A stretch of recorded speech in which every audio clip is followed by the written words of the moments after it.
भजन भाई जी का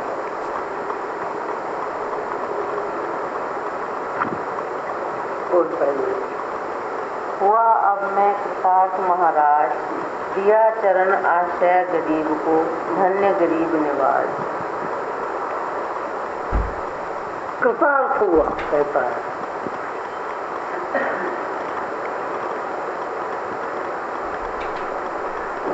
कृतार्थ का अर्थ है कृत यानी काम पूरा।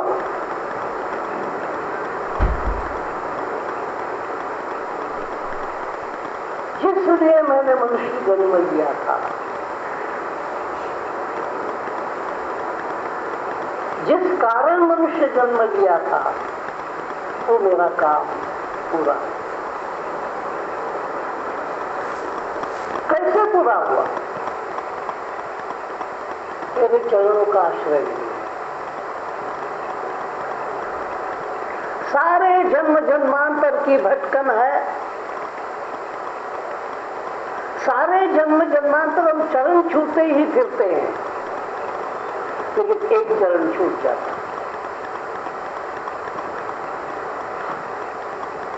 जिस चरण का सहारा लेना चाहिए उस चरण को भूल जाते हैं और बाकी के चरण पकड़ते ही रहते हैं।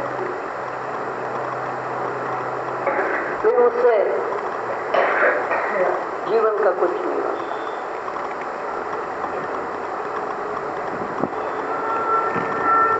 क्योंकि इन चरणों में वो उद्धार की शक्ति नहीं। हर एक के पास चरण है, आपके जितने रिश्तेदार हैं उनके सबके पास चरण है। बिना चरण का तो कोई आदमी नहीं है। कोई उन चरणों से उद्धार नहीं होता। उन चरणों से कुछ न कुछ मिलता है जो माया का हिस्सा होता है। अगर थोड़ा बहुत मिलेगा वही मिलेगा जो काम चला वो मिलेगा। जो शाश्वत है वो नहीं मिलेगा।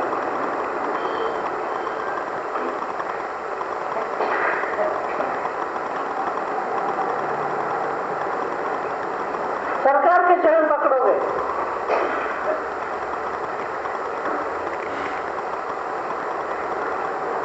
कुछ आपको नौकरी मिल जाए। अब आपके चरण पकड़ोगे आपको कुछ प्रॉपर्टी मिल जाएगी। अपने चरण पकड़ोगे कुछ गहने, कुछ बैंक बैलेंस हो जाएगा। लेकिन कृतार्थ होने के लिए वो नहीं मिलेगा। तो इसके लिए केवल परमात्मा के चरण पकड़ने। परमात्मा के चरण, ये जो बाकी के जीवन लोगों का चरणों का ढेर है उसके बीच में गुम हो गए। ऐसे एक रतन है, अब उसके ऊपर कई कंकड़ पड़े हैं। रतन में से आपकी दरिद्रता खत्म हो जाएगी, लेकिन वो रतन पड़ा कहाँ है? वो कंकड़ों के ढेर में पड़ा हुआ। हम सारे कंकड़ों के पूछते ही फिरते हैं, लेकिन परमात्मा के चरण को नहीं पूछते। परमात्मा के चरण इस माया के चरणों के ढेर के बीच में परमात्मा का चरण खोजना ही जीवन की साधना है।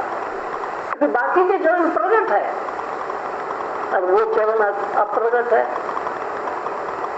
बाकी के चरण दृश्य है, वो चरण अदृश्य है।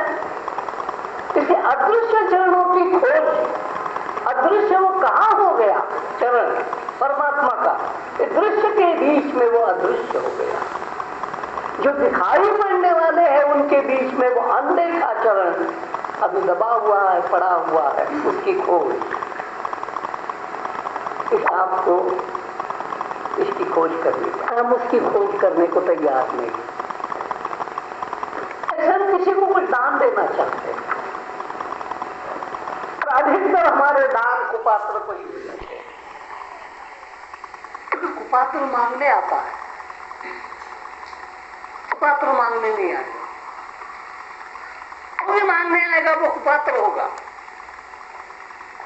क्योंकि सुपात्र कभी भी मांगता नहीं, क्योंकि उसका ईश्वर पर विश्वास होता है कि मेरे को देने वाले आ जाएंगे। कुपात्रों का ईश्वर पर विश्वास नहीं होता कि मेरे को जिस चीज की जरूरत है उसको देने वाला भी कोई मेरे पास आएगा। ईश्वर पर विश्वास और ईश्वर पर अविश्वास, इसका फर्क है। कुपात्र सदा ही मांगता होता है, सुपात्र कभी भी कुछ मांगता नहीं। अब उसको मांगने में लज्जा आती है, लज्जा आती है कि वो अमृत का पुत्र है, सम्राट का पुत्र है। सम्राट के पुत्र को भीख मांगने की लज्जा आएगी। उसको ये भान है कि मैं सम्राट का पुत्र हूं, इसलिए मैं मांग नहीं सकता, लेकिन फिर भी उसके काम होते ही चले जाते हैं। तो संसार के अंदर चरणों का ढेर लगा हुआ है, उनके बीच में एक ही चरण लुप्त अवस्था में पड़ा हुआ है। उस चरण की खोज करने में आपको बाकी के चरण हटाने पड़ेंगे। मलबे के बीच में आपका अगर हीरा छुपा हुआ है तो मलबा भी रखोगे और चरण मिलेगा, ऐसे कैसे हीरा कैसे मिलेगा? इसलिए मलबे को हटाना पड़ता है। अब इस मलबे के हटाने की क्रिया का नाम धर्म की क्रिया, ताकि वो हीरा मिले और मेरी कंगाली मिल जाए। नवथल पर धरे नित नए साज, शांति ऐसी जैसी नवतल। हाँ। पृथ्वी तल पर धरे नित नए साज, मिली न शांति कहीं प्रभु जैसी, ऐसी जैसी मुझको आज। तीनों लोग घूमा शांति के लिए। हाँ, शांति है उस स्थान का पता नहीं। जहाँ शांति नहीं है वहां शांति की खोज करते हैं संसारी लोग। उनको लगता है शायद पुत्र हो जाएगा तो शांति मिलेगी, तुम्हारे को लगता है शायद शादी कर दूंगा तो शांति मिलेगी, शादी के बाद फिर लगता है कि संतान हो जाएगी तो शांति मिलेगी, संतान होने के बाद फिर लगता है अगर पोता हो जाएगा तो शांति मिलेगी। इस प्रकार से वो शांति की आशा रखता है। पद मेरे पास छोटा है, पद मिलेगा तो मेरे को शांति मिलेगी, उससे बड़ा पद मिलेगा तो शांति मिलेगी। आप देखते हो कि संसार के अंदर या हमारे हिंदुस्तान के अंदर सबसे बड़े पद पर जो लोग हैं उनके पास शांति है, उनके पास तो भय है कि सर्वोच्च शिखर पर हम पहुंच गए हैं, उस गद्दी पर हम बैठ गए हैं, पता नहीं कब मेरी गद्दी खिसक जाएगी, कोई मेरी गद्दी छीन लेगा। शांति का में कभी शांति थोड़े होती है, शांति तो होते अभय में। तो जो संत पुरुष होता है उसके अंदर शांति इसलिए होती है क्योंकि जो सबसे सर्वोच्च है वो अब मेरे पास है और उसको किसी ने भी छीनना नहीं। एक बार परमेश्वर मिल जाता है तो उसको छीनने की शक्ति संसार में सब कुछ छीना जाता है, परमेश्वर नहीं छीना जाता। देवी देवते छीने जाते हैं।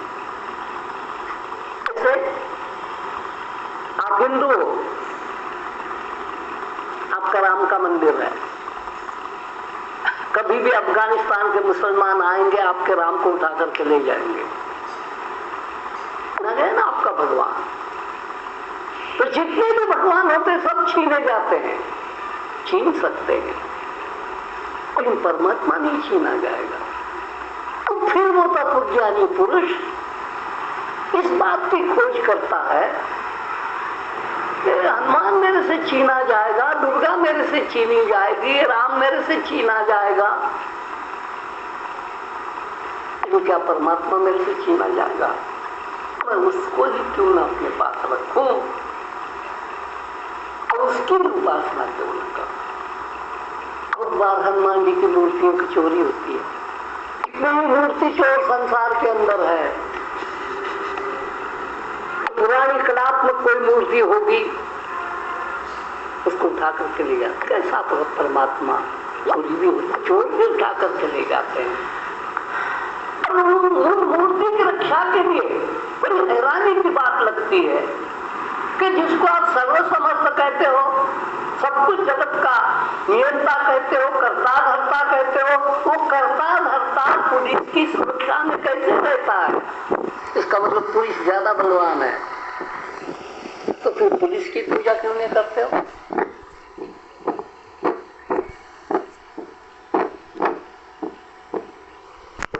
हनुमान जी के पास तो हनुमान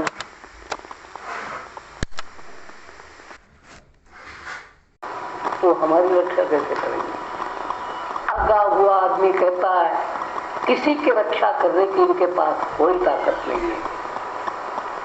हनुमान मंदिरों से हनुमान की चांदी की गदा चोरी हो गई, हनुमान जी चुप है, थाने में रिपोर्ट देता है पुजारी, फिर उसकी चोरी फिर पकड़ी जाती है, गदा फिर वापिस आती है। कहता है ऐसे में त्रिभुवन में भटका, एक जगह नहीं, इसकी खुद की सुरक्षा खुद नहीं कर सकता, वो संसार की सुरक्षा कैसे कर सकता? फिर संसार की सुरक्षा कौन करता है? इसकी खोज करनी पड़ेगी।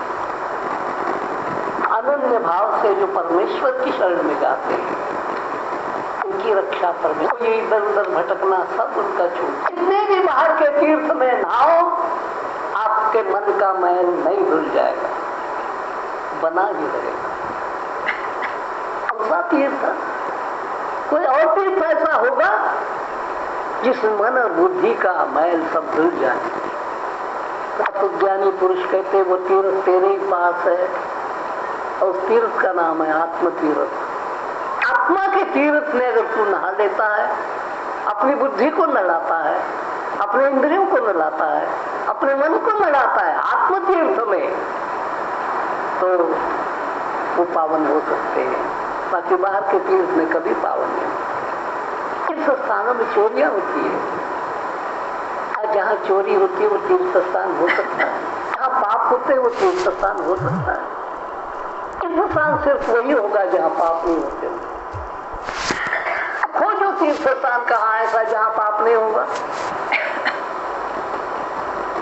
क्षेत्र जाते हैं, नहाने लग जाते हैं, वो चक्के आपके कपड़े ले जाते हैं।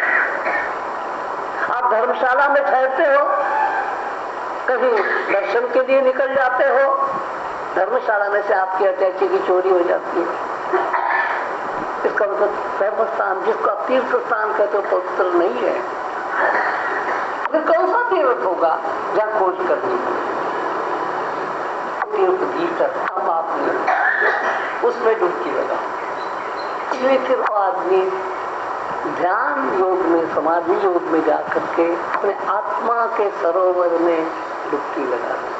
आत्म सरोवर से बड़ा सरोवर कोई नहीं। तो इस आत्म सरोवर में जो पानी आया है, ये जो दूसरे सरोवर है इनमें जो पानी आया हुआ है वो इधर उधर का आया हुआ है। आत्म सरोवर में जो जल आया हुआ है वो परमात्मा की ओर से आया हुआ है। अगर परमात्मा अपवित्र होता तो आत्मा अपवित्र होती। जब परमात्मा परम पवित्र है तो आपकी आत्मा भी परम पवित्र है। इसे आत्म तीर्थ में नहाने की साधना ऋषि मुनि करते हैं।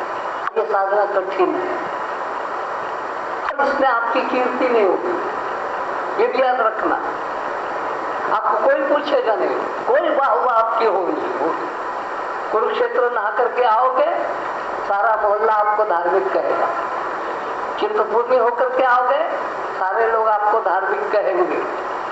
लेकिन आप अपने आत्मतीर्थ में नहा लोगे तो संसार को तो पता ही नहीं लगना है कि आप तीर्थ स्नान कर रहे हो, किसी तीर्थ यात्रा पर गए थे। भीतर का जब अमरनाथ आप देख लेते हो, आत्मा अमर है कि नहीं है? ये अमरनाथ है। उसकी चढ़ाई किस प्रकार की चढ़ाई? तो काया की चढ़ाई थोड़ी है।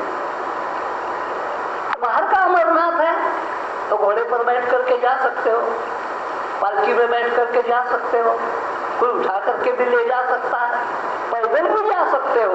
लेकिन जो भीतर अमर तीर्थ पड़ा हुआ है, अमर आत्मा का तीर्थ पड़ा हुआ है, कौन सा घोड़ा काम में आएगा, कौन सी पालकी काम में आएगी? इसे उस अमरनाथ की यात्रा सबसे कठिन यात्रा है, क्योंकि आपकी मदद करने वाला कोई नहीं, इतनी कठिन यात्रा। पैसे खर्चो, घोड़े तैयार, रुपया खर्चो, उठाने वाले तैयार, रुपया खर्चो, भोजन तैयार, रुपया खर्चो, सोने का सामान, बेड तैयार। और ये इस यात्रा में जहाँ पड़ाव डालते डालते चले जाओगे, कोई धर्मशाला नहीं, भीतर की यात्रा में कोई धर्मशाला नहीं, भीतर की यात्रा में कोई भोजन का प्रबंध नहीं, लंगर नहीं किसी का लगा हुआ, भीतर की यात्रा में कुछ नहीं है। इसे सबसे कठिन यात्रा भीतर की यात्रा।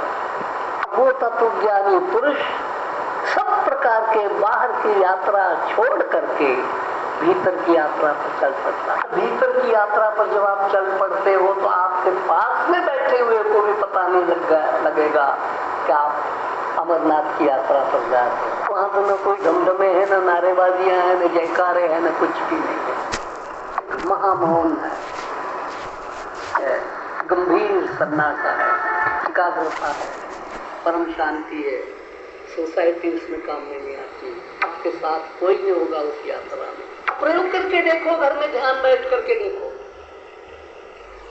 शांत स्थान खोजो, छत पर चढ़ जाओ, सुबह के 4 ध्यान में चले जाओ। उस यात्रा में आपका कौन साथ देगा? आपके रिश्तेदार खर्राटे में सोए होंगे। यात्रा में कोई रिश्तेदार साथी, आपको ही जाना पड़ेगा, नहीं जाना पड़ेगा, क्योंकि मिलने अकेले को जाना है। अकेले को अकेला मिलने जा रहा है। तो कोई 5-50 है क्या? ईश्वर की कोई भीड़ है क्या? आत्मा अकेली, परमात्मा अकेला। अकेले को अकेला मिलने जाना है। अब उसके संसार तेरे काम का नहीं, फालतू चीजों के लिए काम का है, लेकिन परमात्मा के मिलने के लिए कोई भी आशा रखे संसार काम में आएगा। उसके जैसा मूर्ख और कोई नहीं। हाँ, देवी तालाब जाना होगा, गली की 10 बहनें आपके साथ निकल पड़ेगी, यात्रा में कोई नहीं किया। उस समय सहायता किसकी? इस यात्रा में तो सहायक बहुत होते हैं। फलाने में लंगर लगाया, खा लो, फलाने में लंगर लगाया, खा लो। वहां तो कोई लंगर फंगर है ही नहीं, प्रतिव्रत है। ऐसी यात्रा में तत्वज्ञानी पुरुष चलता है, भीतर की यात्रा। उस यात्रा पर वो पहुंच जाता है भी अकेला। अकेले ने अकेले को मिलने जाना, यही असलियत है। कितना देव समाज, कितने धनी उदार मनाए।